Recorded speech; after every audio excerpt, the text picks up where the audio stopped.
morning. Happy rainy Sunday morning. My name is Major Mike Webb. Preserving fellowship in pandemic crisis was the idea for this Facebook page during a time in our lives and our nation's history where for the first time the churches of all religious denominations find an obstruction in devotional worship barred by a regulation under color of law and an action of the state that prohibits religious fellowship, a component of worship. Not worship in itself, but a component of worship, having been defined as non-essential social gathering of 10 or more under the law. And perhaps only to an attorney or one familiar with jurisprudence and law does that abridgment of a constitutional right sound in an irreparable injury that requires redress out of duty, a heightened sense of duty because of knowledge,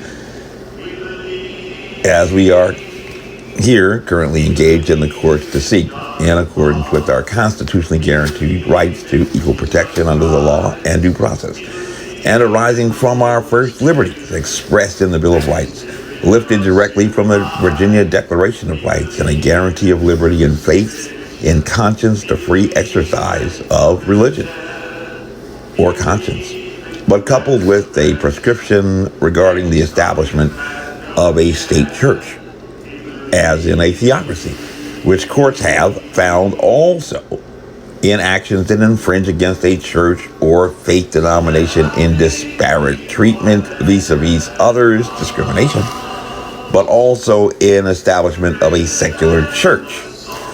But if you are not an attorney, again, that is probably as esoteric as a discussion on soteriology, eschatology, ontology, or even exegesis, topics very familiar to a seminarian or a theologian, but not necessarily to just a guy who faithfully goes to church or engages in daily devotional practice in his or her faith of choice.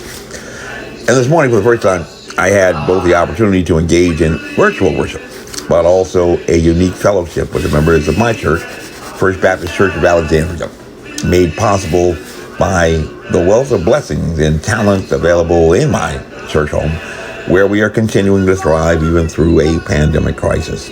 Praise the Lord. Not unlike times without a public health emergency of international concern, I arrived late in joining the members of my men's Bible study today to talk about the book of Romans and justification by faith, a pretty erudite challenge even for a seminarian. But that was different today. What was different today, besides tuning in with the age of the technological advances of Zoom live streaming, was for the first time I had actually a deeper sense of fellowship, watching on my portable digital device my fellow Bible study group members, not all dressed up in their Sunday's finest, but sitting comfortably, just as they are, without one plea, in the environment away from church in their own homes.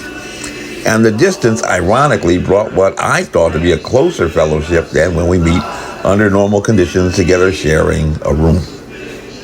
Very, very interesting.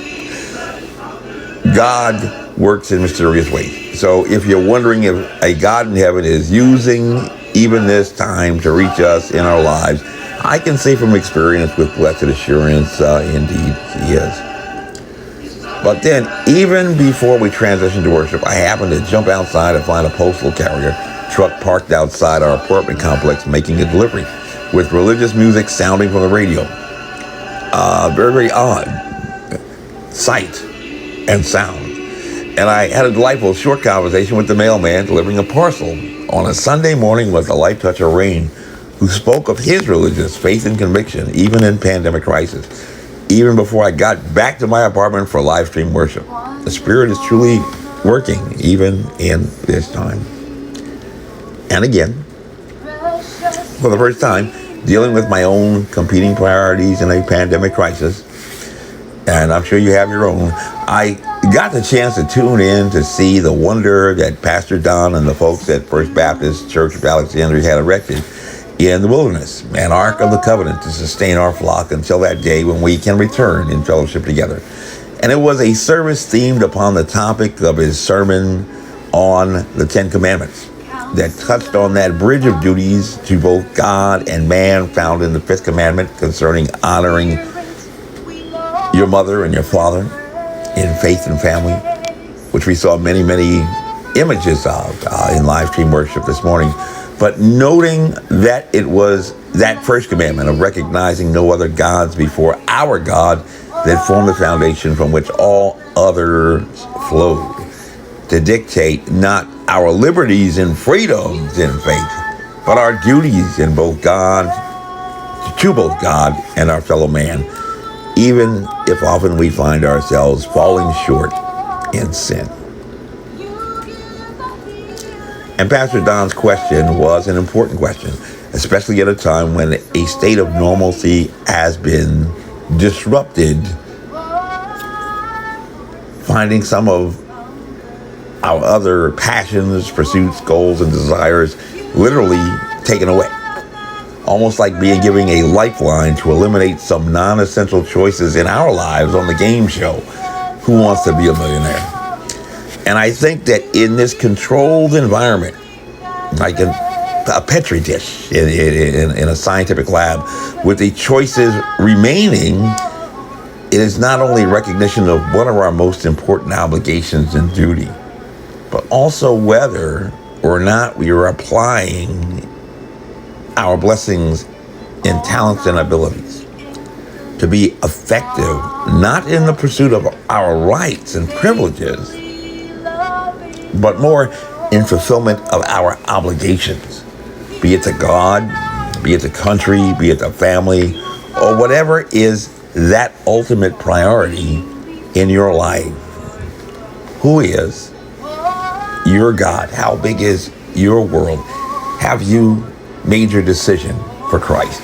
My name is Major Mike Webb.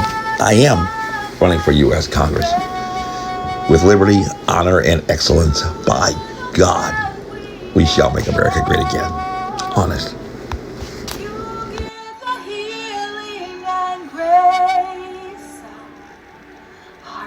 Always hunger for, our hearts always hunger for. You are the one that we praise. You are the one we adore. You give the healing and grace. Hearts always hunger for. Our hearts always hunger for.